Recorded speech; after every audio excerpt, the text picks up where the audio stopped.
करिए। वाहिगुरु जी का खालसा, वाहिगुरु जी की फतेह।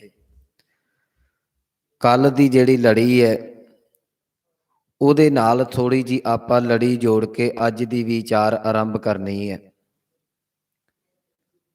कल ਆਪਾਂ इस गल ते समाप्ति कीती सी कि गुरु नानक साहब महाराज जी का प्रकाश होया है। थोड़ी जी गल नूं जोड़ लईए। राए भोए की तलवंडी विखे 15 अप्रैल 1469 ਨੂੰ पिता कालू जी के घर माता तृप्ता की कुखों अमृत वेले सतगुरां का प्रकाश हुंदा है।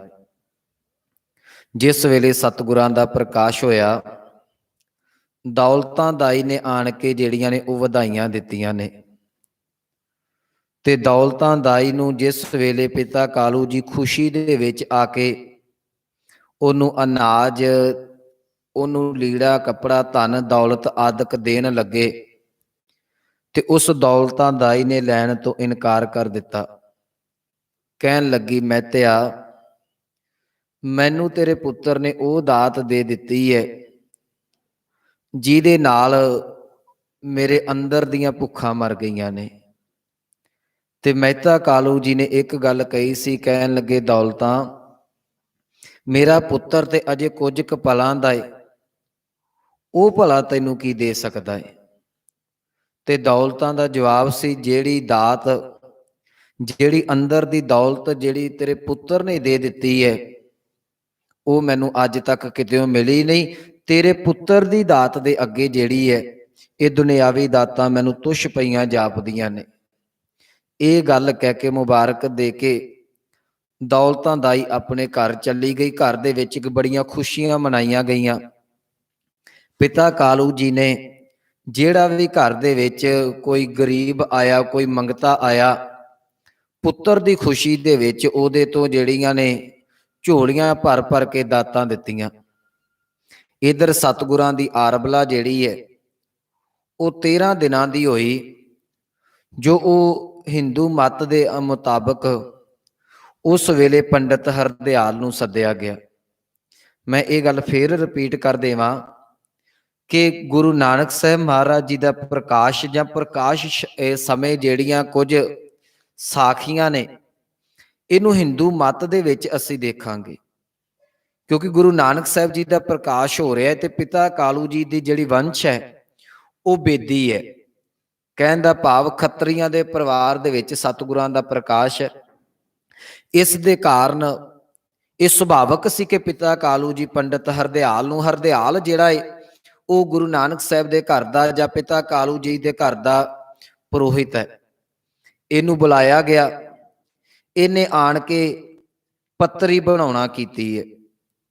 उस वेले हरदयाल ने यह गल कही, कहन लगा कि तुसी उस वेले दौलतां दाई जिहड़ी हाजिर सी उहनूं सद्दो। दौलतां नूं बुलाया गया। जिवें किवें दौलतां ने सारी उहदे बारे, सतगुरां दे प्रकाश दे बारे, समय दे बारे जानकारी दित्ती। ते पंडित हरदयाल ने वो पत्री बना के ते एक वाल जिहड़ी गल सी वो पिता कालू जी नूं कह दित्ती। कहन लगे, कालू जी ये याद रखियो, तुहाडा पुत्र कोई सधारण पुत्र नहीं। ये जां ते चक्रवर्ती कोई सम्राट होवेगा जां बहुत ही पहुंचिया होया कोई संत महात्मा है। तेरे पुत्र दे अगे दुनिया वाले वड्डे वड्डे लोग झुक जाया करनगे। याद रखी, तेरे पुत्र दे अगे पिछे माया फिरदी रहेगी, पर इहदे को आवेगी बड़ी, ये माया नूं हथ नहीं लावेगा, गरीबां च वंड दिया करेगा।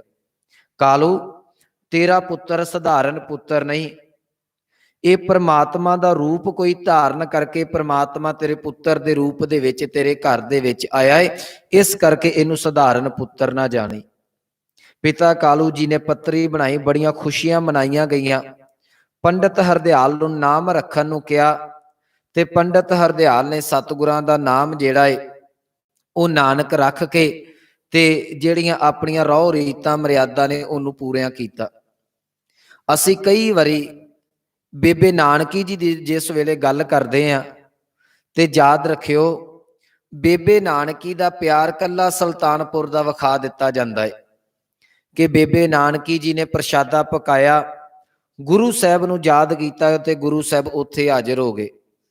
पर बचपन दे विच जिस वेले सतगुरु जी अजे कुछ महीनिਆਂ ਦੇ ਨੇ ਜਾਂ कुछ समय ਦੀ ਉਹਨਾਂ ਦੀ ਆਰ ਬੁਲਾਏ, बेबे नानकी जी उस वेले जिहड़ी उम्र है वो 5 साल दी है तकरीबन।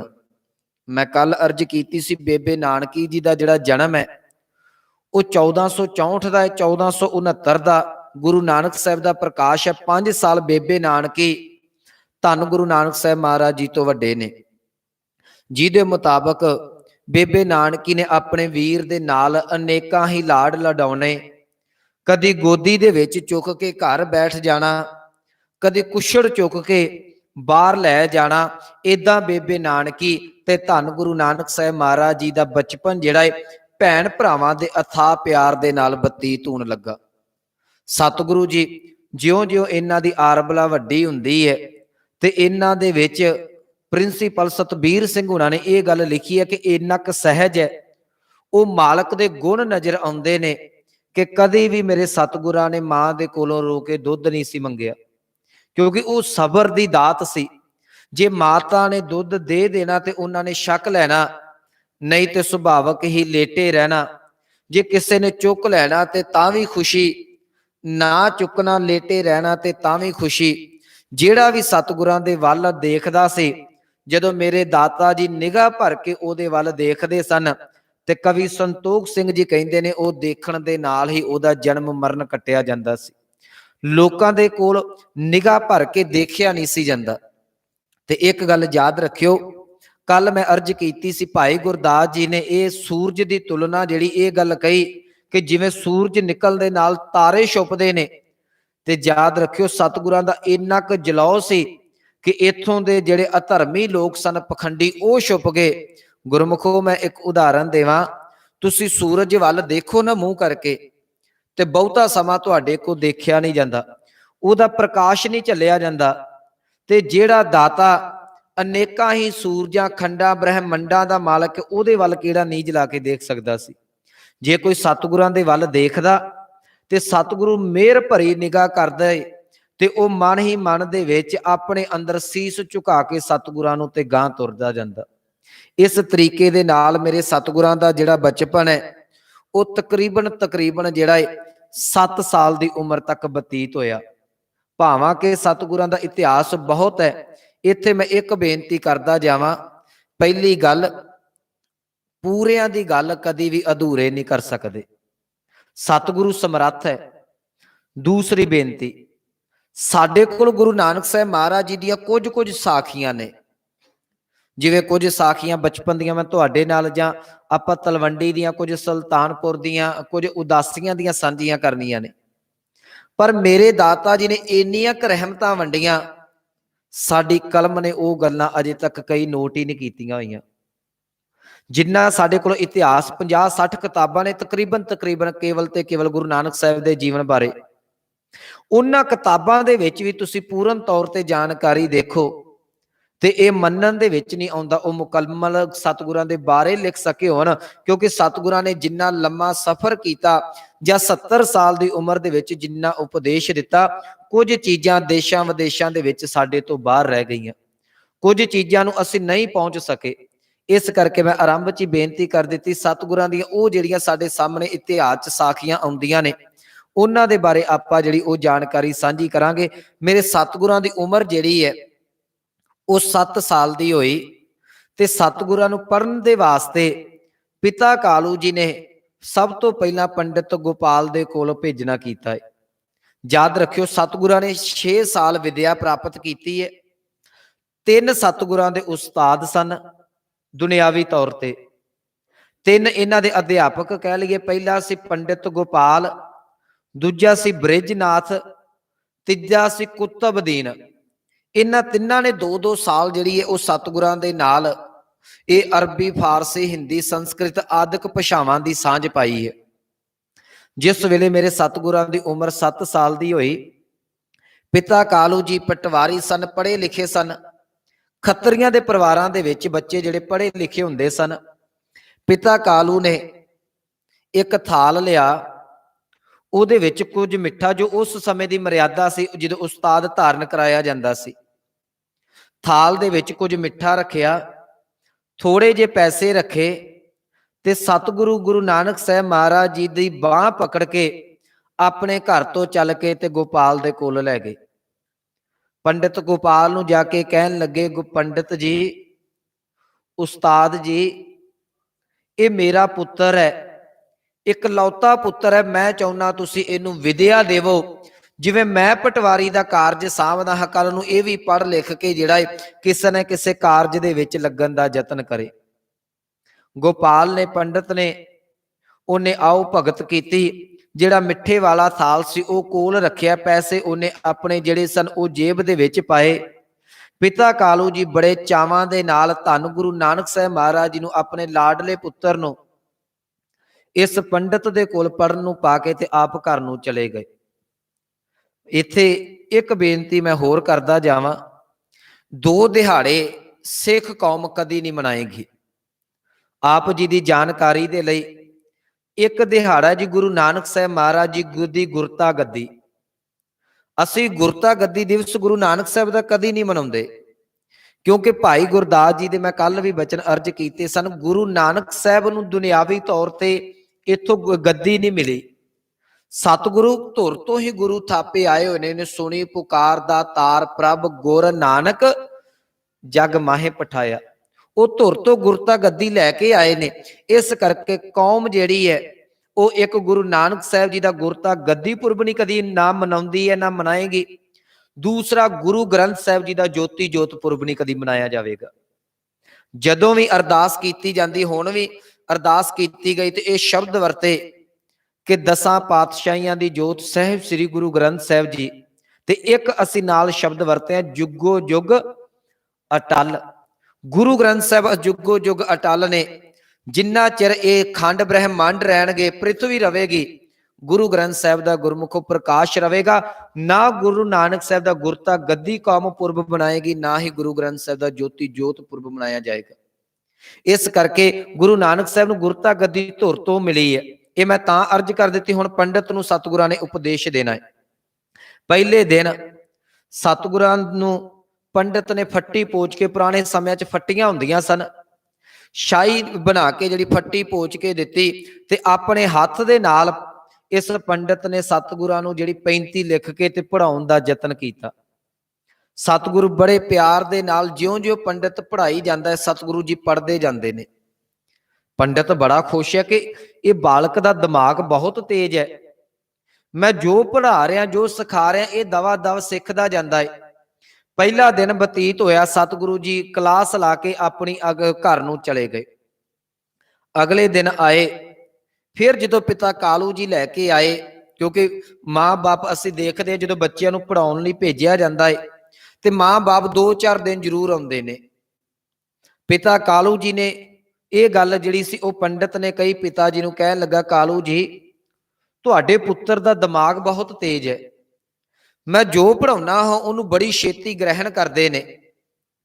ਅੱਜ ਗੋਪਾਲ ਫੇਰ ਪੜ੍ਹਾਉਣ ਲੱਗਾ ਤੇ ਸਤਿਗੁਰੂ ਅੱਜ ਕੇਵਲ ਤੇ ਕੇਵਲ ਚੁੱਪ ਧਾਰ ਕੇ ਖਲੋਤੇ ਰਹੇ, ਬੈਠੇ ਰਹੇ, ਕੁਛ ਨਹੀਂ ਬੋਲੇ ਅੱਗੋਂ।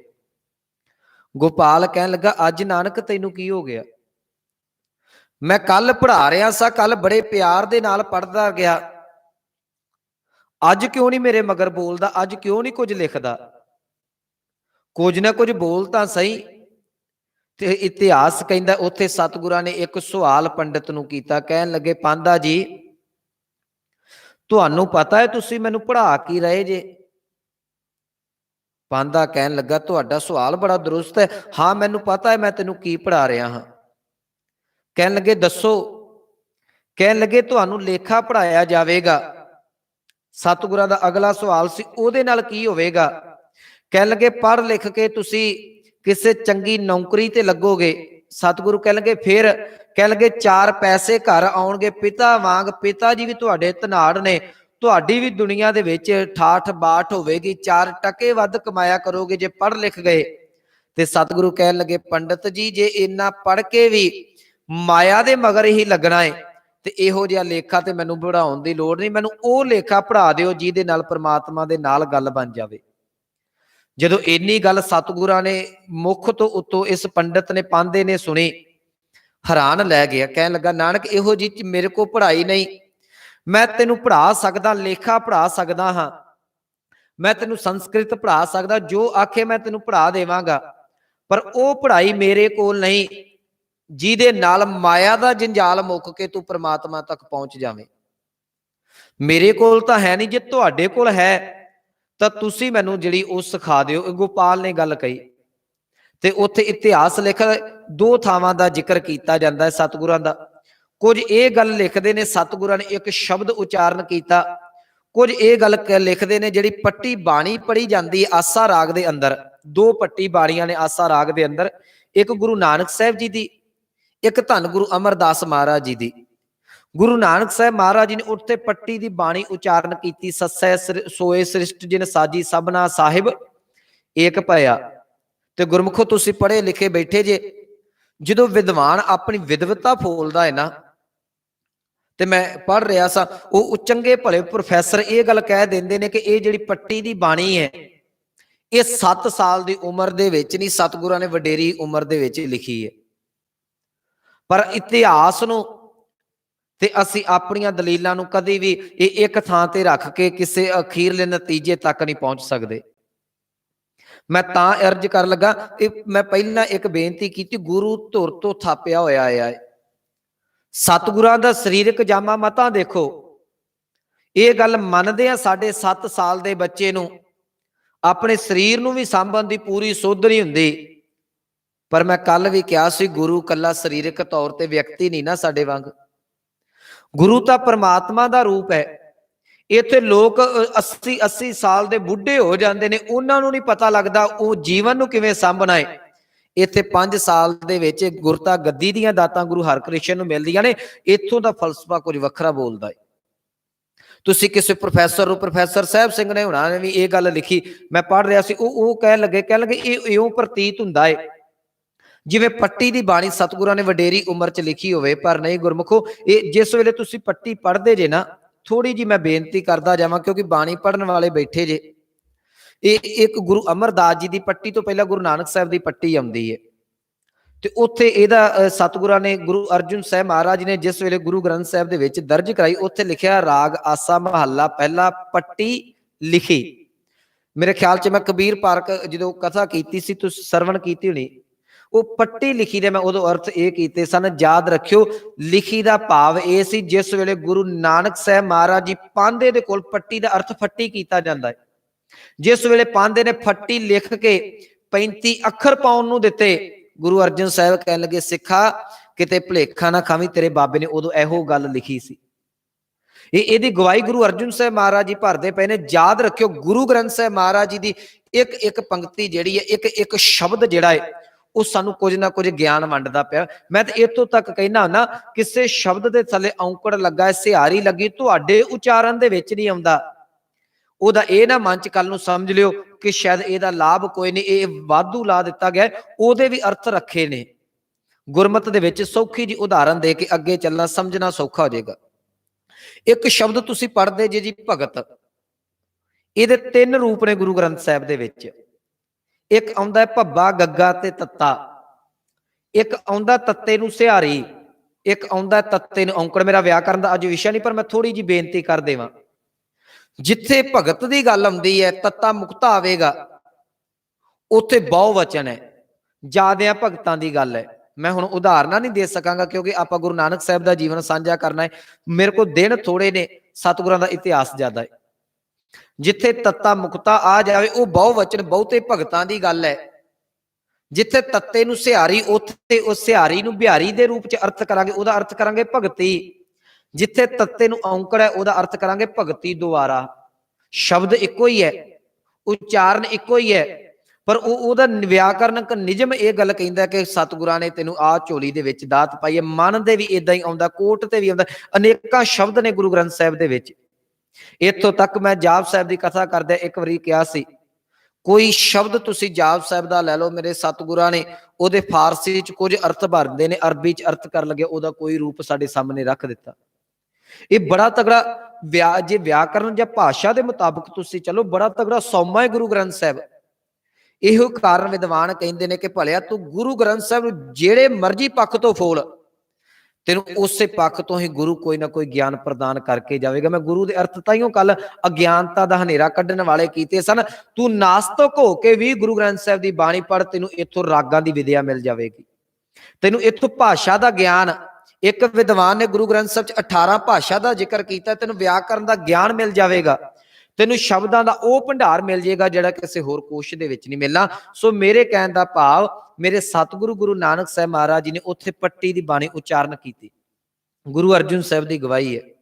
ਕੁਝ ਵਿਦਵਾਨ ਨਾਲ ਇਹ ਵੀ ਗੱਲ ਲਿਖਦੇ ਨੇ ਕਿ ਇੱਕ ਸਤਿਗੁਰਾਂ ਨੇ ਪਾਵਨ ਸ਼ਬਦ ਜਿਹੜਾ ਉਹ ਉਚਾਰਨ ਕੀਤਾ, ਉਹ ਸ਼ਬਦ ਸੀ, ਸਤਿਗੁਰੂ ਕਹਿਣ ਲੱਗੇ ਪਾਂਧਾ ਜੀ ਤੁਸੀਂ ਜਿਹੜਾ ਏ ਉਹ ਕੋਲੇ ਨੂੰ ਘਸਾ ਕੇ ਉਹਨੂੰ ਰਗੜ ਕੇ ਤੇ ਉਹਦੀ ਜਿਹੜੀ ਕਾਲਖ ਬਣਾਉਂਦੇ ਜੇ, ਕਾਲਖ ਤੋਂ ਬਾਅਦ ਉਹਦੀ ਜਿਹੜੀ ਸ਼ਾਹੀ ਬਣਾਈ ਜਾਂਦੀ ਹੈ, ਸ਼ਾਹੀ ਤੋਂ ਬਾਅਦ ਚੰਗਾ ਵਧੀਆ ਕਾਗਜ਼ ਲੈ ਕੇ ਕਲਮ ਦੇ ਨਾਲ ਉਸ ਕਾਗਜ਼ ਦੀ ਹਿੱਕ ਤੇ ਲਿਖਿਆ ਜਾਂਦਾ ਹੈ। ਇੰਨੀ ਘਾਲਣਾ ਵੀ ਘਾਲੀ, ਕਲਮ ਵੀ ਬਣਾਈ, ਸ਼ਾਹੀ ਵੀ ਬਣਾਈ, ਅੱਖਰ ਵੀ ਪਾਏ, ਪਰ ਅੱਖਰ ਉਹ ਪਾ ਕੇ ਬੈਠ ਕੇ ਜਿਹਦੇ ਨਾਲ ਮਾਇਆ ਦੇ ਜੰਜਾਲ 'ਚ ਫਸਣਾ ਸੀ। ਪਾਂਧਾ ਜੀ ਜੇ ਕੁਝ ਲਿਖਣਾ ਹੈ ਉਹ ਲਿਖੋ ਜਿਹਦੇ ਨਾਲ ਤੁਹਾਡੀ ਰੱਬ ਦੀ ਦਰਗਾਹ ਦੇ ਵਿੱਚ ਬਣ ਜਾਵੇ। ਉਹ ਸਤਿਗੁਰਾਂ ਦਾ ਅਸੀਂ ਬਚਨ ਪੜ੍ਹਦੇ ਹਾਂ ਜੀ, ਜਾਲ ਮੋਹ ਘਸ ਮਸ ਕਰ, ਮਤ ਕਾਗਦ ਕਰ ਸਾਰ, ਭਾਉ ਕਲਮ ਕਰ, ਚਿੱਤ ਲਿਖਾਰੀ, ਗੁਰ ਪੁਛ ਲਿਖ ਵਿਚਾਰ, ਲਿਖ ਨਾਮ ਸਾਲਾਹਾ ਲਿਖ, ਲਿਖ ਅੰਤ ਨਾ ਪਾਰਾਵਾਰ। ਬਾਬਾ ਇਹ ਲੇਖਾ ਲਿਖ ਜਾਣ, ਜਿੱਥੇ ਲੇਖਾ ਮੰਗੀਏ ਤਿੱਥੇ ਹੋਏ ਸੱਚਾ ਨਿਸ਼ਾਨ। ਇਹਦੇ ਥੋੜੇ ਜਿਹੇ ਮੈਂ ਅਰਥ ਕਰਦਾ ਜਾਵਾਂ, ਸਾਖੀ ਸਮਝਣੀ ਸੌਖੀ ਹੋ ਜਾਏਗੀ। ਸਤਿਗੁਰੂ ਕਹਿ ਲਗੇ ਜਾਲ ਮੋਹ, ਮੋਹ ਦਾ ਅਰਥ ਹੈ ਮਮਤਾ, ਪਿਆਰ। ਕਹਿੰਦੇ ਜਿਹੜਾ ਤੂੰ ਸੰਸਾਰ ਦੇ ਨਾਲ ਮੋਹ ਪਿਆਰ ਪਾਇਆ ਹੈ, ਜਾਲ ਦਾ ਅਰਥ ਇੱਥੇ ਜੰਜਾਲ ਨਹੀਂ ਕਰਨਾ, ਜਾਲ ਦਾ ਅਰਥ ਹੈ ਸਾੜ ਦੇਣਾ। ਕਹਿਣ ਲੱਗੇ ਆਪਣੇ ਮੋਹ ਨੂੰ ਸਾੜ ਕੇ, ਘਸ, ਘਸ ਦਾ ਅਰਥ ਹੈ ਘਸਾ ਕੇ, ਮਸ, ਮਸ ਕਹਿੰਦੇ ਨੇ ਸ਼ਾਹੀ ਨੂੰ। ਕਹਿੰਦੇ ਆਪਣਾ ਸੰਸਾਰਿਕ ਮੋਹ ਸਾੜ ਕੇ ਉਹਦੀ ਸ਼ਾਹੀ ਬਣਾ ਲਾ। ਜਾਲ ਮੋਹ ਘਸ ਮਸ ਕਰ, ਮਤ ਕਾਗਦ ਜਿਹੜੀ ਤੇਰੀ ਕਾਗਦ ਹੈ ਨਾ, ਇਹ ਮਤ ਹੈ ਨਾ, ਕਰ ਸਾਰ, ਸਾਰ ਦਾ ਅਰਥ ਹੈ ਸ੍ਰੇਸ਼ਟ। ਆਪਣੀ ਮਤ ਨੂੰ ਚੰਗਾ ਵਧੀਆ ਤੂੰ ਕਾਗਜ਼ ਬਣਾ, ਸ਼ਾਹੀ ਆਪਣੇ ਮੋਹ ਦੀ ਬਣਾ, ਮਤ ਦਾ ਕਾਗਜ਼ ਬਣਾ। ਜਾਲ ਮੋਹ ਘਸ ਮਸ ਕਰ, ਮਤ ਕਾਗਦ ਕਰ ਸਾਰ, ਭਾਉ ਕਲਮ ਕਰ। ਭਾਉ ਦਾ ਅਰਥ ਹੈ ਪ੍ਰੇਮ, ਕਹਿੰਦੇ ਪ੍ਰੇਮ ਦੀ ਕਲਮ ਬਣਾ। ਚਿੱਤ ਲਿਖਾਰੀ, ਆਪਣੇ ਮਨ ਨੂੰ ਲਿਖਾਰੀ ਬਣਾ। ਤੇ ਕਿਹਨੂੰ ਪੁੱਛ ਕੇ ਲਿਖੀ? ਕਹਿ ਲਗੇ ਗੁਰ ਪੁੱਛ ਲਿਖ ਵਿਚਾਰ, ਗੁਰੂ ਨੂੰ ਪੁੱਛ ਕੇ ਤੇ ਗੁਰੂ ਦੇ ਘਰ ਦੀ, ਉਹਦੇ ਨਾਮ ਦੇ ਘਰ ਦੀ ਗੱਲ ਲਿਖੀ। ਲਿਖਾਂ ਕੀ? ਕਹਿ ਲਗੇ ਲਿਖ। ਸਤਿਗੁਰਾਂ ਨੇ ਲਿਖਣ ਤੋਂ ਨਹੀਂ ਵਰਜਿਆ ਸਾਨੂੰ, ਕਹਿੰਦੇ ਤੂੰ ਲਿਖ। ਲਿਖਣਾ ਕੀ ਹੈ? ਕਹਿੰਦੇ ਨਾਮ ਸਾਲਾਹਾ ਲਿਖ, ਕਹਿੰਦੇ ਪ੍ਰਮਾਤਮਾ ਦੇ ਨਾਮ ਦੀ ਗੱਲ ਲਿਖ। ਜੇ ਲਿਖਣਾ ਤੇ ਉਹਦੀ ਸਿਫਤੋ ਸਲਾਹੁਤਾ ਦੇ ਬੋਲ ਪਾ ਕੋਈ ਕਾਗਜ਼ ਦੀ ਹਿੱਕ ਤੇ ਪਾਉਣੇ ਨੇ। ਲਿਖ ਨਾਮ ਲਿਖ, ਸਾਲਾਹਾ ਲਿਖ, ਲਿਖ ਅੰਤ ਨਾ ਪਾਰਾਵਾਰ। ਆਪਣੀ ਕਲਮ ਦੇ ਨਾਲ ਇਹ ਸ਼ਬਦ ਲਿਖ ਦੇ ਕਿ ਪ੍ਰਮਾਤਮਾ ਤੇਰੇ ਗੁਣਾਂ ਦਾ ਅੰਤ ਨਹੀਂ ਪਾਇਆ ਜਾਣਾ। ਬਾਬਾ ਇਹ ਲੇਖਾ ਲਿਖ ਜਾਣ। ਸਤਿਗੁਰੂ ਕਹਿਣ ਲੱਗੇ ਭਾਈ ਆ ਲੇਖਾ ਤੂੰ ਲਿਖਣ ਦੀ ਜਾਚ ਸਿੱਖ ਲੈ। ਇਹਦੇ ਨਾਲ ਮਿਲੇਗਾ ਕੀ? ਕਹਿਣ ਲੱਗੇ ਜਿੱਥੇ ਲੇਖਾ ਮੰਗੀ ਹੈ, ਕਹਿੰਦੇ ਜਿੱਥੇ ਤੇਰਾ ਕਰਮਾਂ ਦਾ ਹਿਸਾਬ ਕਿਤਾਬ ਮੰਗਿਆ ਜਾਣਾ ਹੈ ਨਾ। ਮੈਂ ਕੱਲ ਵੀ ਕਿਹਾ ਸੀ, ਜੈਸਾ ਸਤਿਗੁਰ ਸੁਣੀ ਦਾ ਤੈਸੋ ਹੀ ਮੈਂ ਡੀਠ, ਵਿਛੜਿਆ ਮੇਲੇ ਪ੍ਰਭੂ ਹਰ ਦਰਗੇ ਕਹਾ ਬਸੀ। ਉਹ ਦਰਗਾਹ ਦੇ ਵਿੱਚ ਤੇਰਾ ਲੇਖਾ ਕਰਾਵੇਗਾ। ਜਿੱਥੇ ਲੇਖਾ ਮੰਗੀ ਹੈ ਤਿੱਥੇ ਹੋਏ ਸੱਚਾ ਨਿਸ਼ਾਨ। ਨਿਸ਼ਾਨ ਦਾ ਅਰਥ ਹੈ ਰਾਹਦਾਰੀ। ਆਪਣੇ ਕੋਲ ਬਹੁਤੇ ਅਰਥ ਨਹੀਂ ਹੋਣੇ ਕਿਉਂਕਿ ਸਮਝ ਦੀ ਘਾਟ ਹੈ। ਇੱਕ ਨਿਸ਼ਾਨ ਦਾ ਅਰਥ ਨਿਸ਼ਾਨੀ ਹੁੰਦਾ, ਇੱਕ ਨਿਸ਼ਾਨ ਦਾ ਅਰਥ ਸਹੀ ਪਾਉਣਾ ਹੁੰਦਾ ਹੈ, ਇੱਕ ਨਿਸ਼ਾਨ ਦਾ ਅਰਥ ਸਿਗਨੇਚਰ ਹੁੰਦਾ, ਇੱਕ ਨਿਸ਼ਾਨ ਦਾ ਅਰਥ ਰਾਹਦਾਰੀ, ਜਿਹਨੂੰ ਅੱਜ ਕੱਲ੍ਹ ਪਾਸ ਕਹਿ ਦਿੰਦੇ ਆ। ਸਤਿਗੁਰੂ ਕਹਿ ਲਗੇ ਲਿਖ ਨਾਮ ਸਾਲਾਹਾ ਲਿਖ, ਲਿਖ ਅੰਤ ਨਾ ਪਾਰਾਵਾਰ। ਬਾਬਾ ਇਹ ਲੇਖਾ ਲਿਖ ਜਾਣ, ਜਿੱਥੇ ਲੇਖਾ ਮੰਗੀ ਹੈ ਤਿੱਥੇ ਹੋਏ ਸੱਚਾ ਨਿਸ਼ਾਨ। ਪਾਂਧਾ ਜੀ ਜੇ ਲਿਖਣਾ ਤੇ ਪ੍ਰਮਾਤਮਾ ਦੇ ਘਰ ਦੀ ਗੱਲ ਲਿਖੋ, ਜੇ ਲਿਖਣਾ ਹੈ ਤੇ ਉਸ ਮਾਲਕ ਦੇ ਘਰ ਦੀ ਗੱਲ ਲਿਖਾ ਦਿਓ। ਤੁਹਾਡੇ ਲੇਖੇ ਦੇ ਨਾਲ ਮਾਇਆ ਦੇ ਜੰਜਾਲ ਪੈਂਦੇ ਨੇ ਤੇ ਮੈਂ ਤੇ ਕੱਢਣ ਹੀ ਮਾਇਆ ਦੇ ਜੰਜਾਲ ਦੇ ਵਿੱਚੋਂ ਆਇਆ। ਜੇ ਮੈਨੂੰ ਸਿਖਾਉਣਾ ਤੇ ਰੱਬ ਦੇ ਘਰ ਦੀ ਗੱਲ ਸਿਖਾ ਦਿਓ। ਪਾਂਧੇ ਨੇ ਨਮਸਕਾਰ ਕਰ ਦਿੱਤੀ, ਸੀਸ ਝੁਕਾ ਦਿੱਤਾ ਸਤਿਗੁਰਾਂ ਦੇ ਚਰਨਾਂ ਦੇ ਉੱਤੇ ਤੇ ਜਾ ਕੇ ਕਾਲੂ ਨੂੰ ਕਹਿਣ ਲੱਗਾ। ਤਿੰਨਾਂ ਉਸਤਾਦਾਂ ਨੇ ਜਾ ਕੇ ਕਿਹਾ ਸੀ, ਕਹਿਣ ਲੱਗੇ ਕਾਲੂ ਜੀ ਤੁਹਾਡੇ ਪੁੱਤਰ ਨੂੰ ਕੌਣ ਪੜ੍ਹਾਵੇਗਾ? ਇਹ ਤਾਂ ਪੜ੍ਹਾਉਣ ਆਇਆ, ਇਹ ਧੁਰ ਤੋਂ ਪੜ੍ਹਿਆ ਹੋਇਆ ਆਇਆ ਹੈ। ਇਹਨਾਂ ਤਿੰਨਾਂ ਉਸਤਾਦਾਂ ਨੇ ਸਤਿਗੁਰਾਂ ਦੀ ਅਜ਼ਮਤ ਦੇ ਅੱਗੇ, ਰਹਿਮਤ ਦੇ ਅੱਗੇ ਆਪਣੇ ਹੱਥ ਜੋੜ ਦਿੱਤੇ। ਇੱਥੇ ਹੀ ਜਿਸ ਵੇਲੇ ਸਤਿਗੁਰਾਂ ਦੀ ਆਰਬਲਾ ਜਿਹੜੀ ਉਹ 9 ਵਰਿਆਂ ਦੀ ਹੋਈ ਤੇ ਹਿੰਦੂ ਮਤ ਦੇ ਮੁਤਾਬਕ ਜਨੇਊ ਦੀ ਰਸਮ ਜਿਹੜੀ ਸੀ ਉਹ ਕੀਤੀ ਜਾਣੀ ਹੈ। ਜਿਸ ਵੇਲੇ ਜਨੇਊ ਦੀ ਰਸਮ ਕਰਨੀ ਹੈ, ਇਹਨੂੰ ਮੈਂ ਅੱਜ ਸੌਖੇ ਸ਼ਬਦਾਂ 'ਚ ਕਹਿ ਦੇਵਾਂ, ਜਿਵੇਂ ਅਸੀਂ ਨਿੱਕਾ ਮੋਟਾ ਕੋਈ ਫੰਕਸ਼ਨ ਕਰਦੇ ਆ ਨਾ, ਉਸ ਸਮੇਂ ਜਿਹੜਾ ਜਨੇਊ ਦਾ ਖਰਚਾ ਸੀ ਜਾਂ ਜਨੇਊ ਦਾ ਪ੍ਰੋਗਰਾਮ ਸੀ, ਅੱਜ ਦੇ ਵਿਆਹ ਦੇ ਪ੍ਰੋਗਰਾਮ ਜਿੰਨਾ ਹੋ ਜਾਇਆ ਕਰਦਾ ਸੀ, ਓਨਾ ਵਿਆਹ ਦਾ ਖਰਚਾ ਹੁੰਦਾ ਸੀ, ਓਨਾ ਹੀ ਜਨੇਊ ਦਾ ਖਰਚਾ। ਇਹ ਇੱਕ ਰਸਮ ਅਦਾ ਕੀਤੀ ਜਾਂਦੀ ਸੀ ਮਨੁੱਖ ਨੂੰ ਧਰਮੀ ਬਣਾਉਣ ਦੇ ਵਾਸਤੇ। ਸਾਰਾ ਪ੍ਰਬੰਧ ਕੀਤਾ ਗਿਆ, ਭੈਣ ਭਰਾ ਰਿਸ਼ਤੇਦਾਰ ਸੱਦੇ ਗਏ, ਦੂਰੋਂ ਨੇੜਿਓਂ ਸਾਕ ਸੱਜਣ ਵਾਲੇ ਆਏ। ਉਹਦੇ ਵਿੱਚ ਫਿਰ ਚੰਗੇ ਤੋਂ ਚੰਗੇ ਪਕਵਾਨ ਬਣਾਏ ਗਏ, ਮਿੱਠੇ ਸਵਾਦਲੇ ਹਰ ਤਰ੍ਹਾਂ ਦੇ ਪਕਵਾਨ ਬਣਾਏ ਗਏ। ਇਹ ਇੱਥੋਂ ਤੱਕ ਜਦੋਂ ਜਨੇਊ ਦੀ ਰਸਮ ਹੁੰਦੀ ਸੀ ਨਾ, ਇਹਨੂੰ ਥੋੜਾ ਜਿਹਾ ਜਿਗਰਾ ਕਰਕੇ ਸੁਣਿਓ, ਉਹਨਾਂ ਦਿਨਾਂ ਦੇ ਵਿੱਚ ਜਿਹੜੇ ਚੰਗਿਆਂ ਘਰਾਣਿਆਂ ਦੇ ਵਿੱਚ ਮੀਟ ਵੀ ਬਣਦਾ ਸੀ, ਬੱਕਰਾ ਰਿੰਨ ਕੇ ਖਾਧਾ ਜਾਂਦਾ ਸੀ। ਤੇ ਪਿਤਾ ਕਾਲੂ ਜੀ ਪਟਵਾਰੀ ਨੇ ਘਰ 'ਚ ਕਿਸੇ ਗੱਲ ਦੀ ਕਮੀ ਨਹੀਂ। ਹੋ ਸਕਦਾ ਪਿਤਾ ਕਾਲੂ ਜੀ ਨੇ ਵੀ ਬੱਕਰਾ ਬਣਾਇਆ, ਕਿਉਂਕਿ ਜ਼ਿਕਰ ਹੈ ਬਾਣੀ ਦੇ ਵਿੱਚ, ਮੈਂ ਅੱਗੇ ਜਾ ਕੇ ਜ਼ਿਕਰ ਕਰਨਾ, ਉਹ ਬੱਕਰਾ ਰਿੰਨ ਖਾਇਆ। ਉੱਥੇ ਸਾਰਾ ਇੰਤਜ਼ਾਮ ਕੀਤਾ ਗਿਆ। ਸਤਿਗੁਰੂ ਖਾਮੋਸ਼ ਨੇ। ਇਹ ਮੇਰੇ ਦਾਤਾ ਜੀ ਦਾ ਇੱਕ ਵੱਖਰਾ ਤਰੀਕਾ ਹੁੰਦਾ ਸੀ, ਢੰਗ ਹੁੰਦਾ ਸੀ ਪ੍ਰਚਾਰ ਕਰਨ ਦਾ। ਯਾਦ ਰੱਖਿਓ, ਗੁਰੂ ਕਿਸੇ ਧਰਮ ਦਾ ਵਿਰੋਧੀ ਨਹੀਂ। ਮਤਾ ਮਨ 'ਚ ਇਹ ਭੁਲੇਖਾ ਸਾਡੇ ਆ ਜੇ ਕਿ ਗੁਰੂ ਵਿਰੋਧ ਕਰਨ ਆਇਆ ਸੀ। ਗੁਰੂ ਸਾਹਿਬ ਵਿਰੋਧ ਨਹੀਂ ਕਰ ਆਏ। ਗੁਰੂ ਨੂੰ ਜੇ ਪੰਡਤ ਮਿਲਿਆ ਤੇ ਪੰਡਤ ਨੂੰ ਸਮਝਾ ਦਿੱਤਾ, ਭਲਿਆ ਜੇ ਤੂੰ ਆਪਣੇ ਮਾਲਕ ਨੂੰ ਧਿਆਉਣਾ ਤੇ ਸਿੱਧੇ ਰਸਤੇ ਤੇ ਹੋ ਕੇ ਤੇ ਆ। ਜੇ ਜੋਗੀ ਨੂੰ ਮਿਲੇ, ਉਹਨੂੰ ਇਹ ਨਹੀਂ ਕਿਹਾ ਤੂੰ ਜੋਗ ਮਤ ਛੱਡ, ਉਹਨੂੰ ਕਹਿਣ ਲੱਗੇ ਭਲਿਆ ਤੂੰ ਪਰਮਾਤਮਾ ਦੀ ਬੰਦਗੀ ਕਰਨੀ ਸਹੀ ਤਰੀਕੇ ਦੇ ਨਾਲ ਕਰ। ਜੇ ਮੁਸਲਮਾਨ ਨੂੰ ਮਿਲੇ, ਉਹਨੂੰ ਵੀ ਆਪਣਾ ਤਰੀਕਾ ਦੱਸਿਆ। ਸਤਿਗੁਰਾਂ ਨੇ ਧਰਮ ਤਬਦੀਲ ਕਰਨ ਵਾਸਤੇ ਕਿਸੇ ਨੂੰ ਨਹੀਂ ਕਿਹਾ। ਹਾਂ, ਕੋਈ ਸਤਿਗੁਰਾਂ ਦੀ ਸੰਗਤ 'ਚ ਆ ਗਿਆ, ਇਹ ਗੱਲ ਵੱਖਰੀ ਹੈ। ਤੁਸੀਂ ਇਤਿਹਾਸ ਪੜ੍ਹੋ, ਸਤਿਗੁਰਾਂ ਨੇ ਕਿਸੇ ਨੂੰ ਨਹੀਂ ਕਿਹਾ ਕਿ ਤੂੰ ਆਪਣਾ ਧਰਮ ਤਬਦੀਲ ਕਰ। ਸਤਿਗੁਰੂ ਇੱਕ ਵਿਚਾਰਧਾਰਾ ਲੈ ਕੇ ਆਏ। ਆਖਰ ਉਹ ਦਿਨ ਮੁਕਰਰ ਕੀਤਾ ਗਿਆ, ਸਾਰੇ ਇੰਤਜ਼ਾਮ ਕੀਤੇ ਗਏ। ਜਿਸ ਵੇਲੇ ਜਨੇਊ ਦੀ ਰਸਮ ਅਦਾ ਕੀਤੀ ਜਾਣੀ ਹੈ, ਰਿਸ਼ਤੇਦਾਰ ਭੈਣ ਭਰਾ ਆ ਗਏ। ਇੱਧਰ ਪੰਡਿਤ ਹਰਦਿਆਲ, ਪੁਰੋਹਿਤ ਹਰਦਿਆਲ ਨੂੰ ਵੀ ਸੱਦਿਆ ਗਿਆ। ਉਹਨੇ ਆਣ ਕੇ ਸਤਿਗੁਰਾਂ ਨੂੰ ਇੱਕ ਚੌਂਕੀ ਦੇ ਉੱਤੇ ਬਿਠਾਇਆ। ਭੈਣ ਨਾਨਕੀ ਬੜੇ ਚਾਵਾਂ ਦੇ ਨਾਲ ਆਪਣੇ ਵੀਰ ਨੂੰ ਲੈ ਕੇ ਆਈ ਤੇ ਪੰਡਿਤ ਨੇ ਆਣ ਕੇ ਮੰਤਰ ਪੜ੍ਹਨੇ ਸ਼ੁਰੂ ਕੀਤੇ। ਇੰਨੇ ਚਿਰ ਨੂੰ ਉਹਨੇ ਇੱਕ ਥਾਲ ਦੇ ਵਿੱਚ 2 ਧਾਗਿਆਂ ਵਾਲਾ ਜਨੇਊ ਮੰਗਾਇਆ। ਉਹਨੂੰ ਮੰਤਰ ਪੜ੍ਹ ਕੇ ਤੇ ਵੱਟ ਪਿਆ ਚੜ੍ਹਦਾ। ਸਤਿਗੁਰੂ ਸਾਰਾ ਕੁਝ ਦੇਖਦੇ ਪਏ ਨੇ, ਸਾਰੇ ਲੋਕ ਦੇਖਦੇ ਨੇ। ਪਿਤਾ ਪਟਵਾਰੀ ਸੀ, ਰਾਏ ਬੁਲਾਰ ਦੇ ਚੰਗੇ ਨੇੜੇ ਸਨ। ਇਹਦਾ ਭਾਵ ਹੈ ਚੰਗੇ ਚੰਗੇ ਲੋਕ ਆਏ ਸਨ ਨਗਰ ਦੇ ਆਸ-ਪਾਸ ਦੇ, ਕੋਈ ਸਧਾਰਨ ਨਹੀਂ ਸਨ। ਚੰਗੇ ਚੰਗੇ ਘਰਾਣਿਆਂ ਦੇ ਲੋਕ ਉੱਥੇ ਬੈਠੇ ਹੋਏ ਸਨ। ਸਤਿਗੁਰੂ ਸਾਰਾ ਕੁਝ ਦੇਖਦੇ ਪਏ ਨੇ। ਜਿਸ ਵੇਲੇ ਪੰਡਿਤ ਨੇ ਉਹ ਜਨੇਊ ਨੂੰ ਗੰਢਾਂ ਦੇ ਕੇ ਵੱਟ ਚੜ ਕੇ ਸਤਿਗੁਰਾਂ ਦੇ ਗਲ ਪਾਉਣ ਲੱਗੇ, ਸਤਿਗੁਰਾਂ ਨੇ ਉੱਥੇ ਰੋਕ ਦਿੱਤਾ। ਕਹਿਣ ਲੱਗੇ ਪੰਡਿਤ ਜੀ ਰੁਕ ਜਾਓ। ਆਹ ਤਰੀਕਾ ਸੀ ਮੇਰੇ ਬਾਬੇ ਦਾ। ਯਾਦ ਰੱਖਿਓ, ਅਸੀਂ ਗੁਰੂ ਨਾਨਕ ਸਾਹਿਬ ਦੀ ਸਾਖੀ ਕਹਿ ਕੇ ਫਟ ਨਿਕਲ ਜਾਂਦੇ ਆ, ਪਰ ਦੇਖੋ ਕਿੰਨਾ ਸੰਘਰਸ਼ ਸੀ। ਕਹਿਣ ਲੱਗੇ ਪੰਡਿਤ ਜੀ ਰੁਕ ਜਾਓ।